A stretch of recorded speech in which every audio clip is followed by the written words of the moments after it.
Salut, c'est Trado, content de vous retrouver pour la mise à jour de la préparation de la semaine de trading. Je vous rappelle que je peux pas vous présenter les prises de position avec les Turbo 24 parce qu'on arrive à la fin de l'année et IG purge les carnets d'ordre et vous proposera très vite à la rentrée des produits encore améliorés pour ces Turbo 24. Et on va commencer par le CAC 40 qui est dans une structure baissière. Je continue parce que vous m'avez dit que vous aimiez bien voir la structure et vous avez raison parce que ça permet d'être au courant quand même de la tendance. Et là, vous voyez, la tendance est clairement baissière sur les données 4 heures.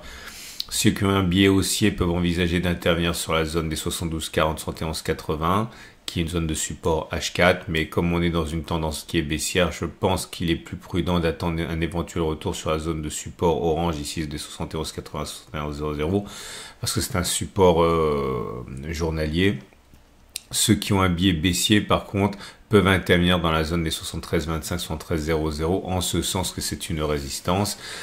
On va voir comment on peut placer des stops de protection sur la méthode des ATR. Donc dans notre exemple, on a un stop de protection à 2 ATR, ce qui est assez classique, mais vous pouvez prendre un ATR, 3 ATR, ça dépend la marge de manœuvre que vous voulez laisser au cours. Imaginons que vous preniez un stop de protection à 2 ATR et dans votre exemple, on va dire que vous avez un achat à 71, c'est un simple exemple pédagogique. Allez, 71,00. Imaginons que vous achetiez à 71,00 ici avec un stop de protection à 2 ATR. Vous avez besoin d'un outil qui s'appelle donc l'ATR, Average True Range, qui est là. Et actuellement, l'ATR est à, comme vous pouvez le constater, 43. Ok, donc si vous prenez un stop de protection à 43, 2 ATR, c'est 43 et 43, ça fait 86. On a dit, vous avez besoin de votre calculatrice. Imaginons donc que vous soyez rentré à 71,00 qui est ici. On a dit qu'on rentrait dans notre exemple à 71,00. On a dit que vous enleviez donc la valeur de 2 ATR pour votre stop de protection. On a, je me souviens plus, on a dit que actuellement l'ATR était à 43, c'est ça. Donc vous enlevez 43 et vous enlevez encore 43 parce que c'est un stop de protection à 2 ATR, ça fait un stop de protection donc à 70,14. 70,14, c'est-à-dire que si les cours devaient descendre jusqu'à 70,14, eh bien il faut tout simplement sortir de votre trade en acceptant d'avoir perdu. Donc je récapitule, vous rentrez ici. Ok, et vous sortez ici et c'est ainsi qu'on pose un stop de protection à 2 ATR. Maintenant, si vous avez décidé de spéculer à la baisse parce que vous avez un biais baissier et que vous décidez également de rentrer en spéculation baissière, mettons, allez, là aussi je prends un chiffre rond simplement pour la compréhension, 73,00.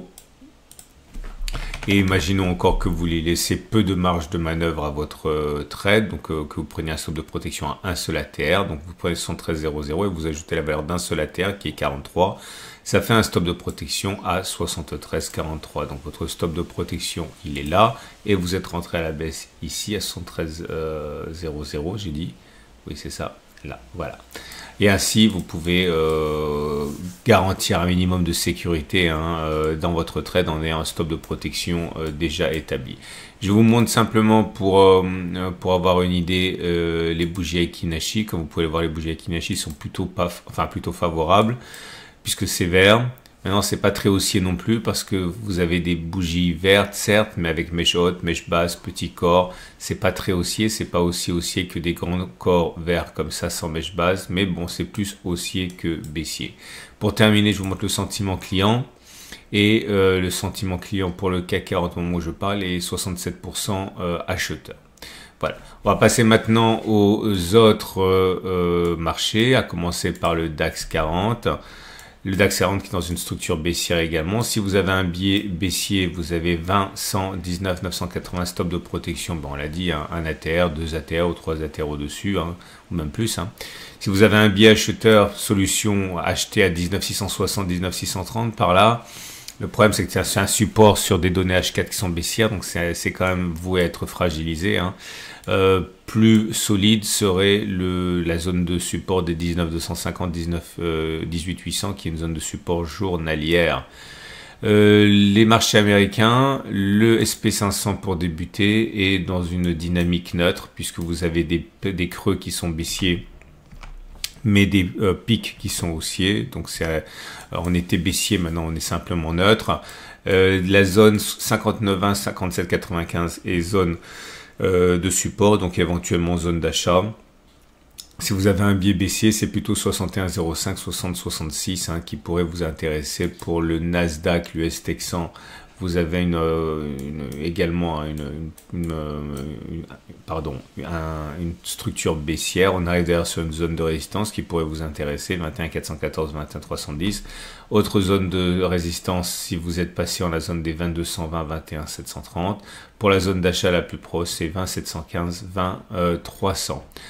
L'euro-dollar dans une situation de rebond technique sur support, la structure elle est baissière, vous pouvez le voir avec des creux descendants et des pics descendants. On est en train de rebondir sur la zone de support des 1,0423, 1,0333. La zone de résistance pour ceux qui veulent spéculer à la baisse, c'est 1,0538, 1,0513. Et pour les plus patients, 1,0606, 1,0574. On termine avec Bitcoin dans une situation de fragilité, mais on revient sur le support qui a été préservé. Ici, c'est le support des 95 000, 94 000. Si vous avez un biais baissier, la première résistance, c'est 99 000, 97 000. Et l'autre résistance, c'est 108 000, 105 000.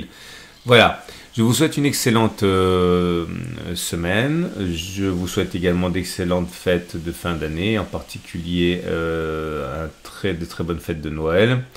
Et je vous dis rendez-vous tout de suite pour d'autres vidéos.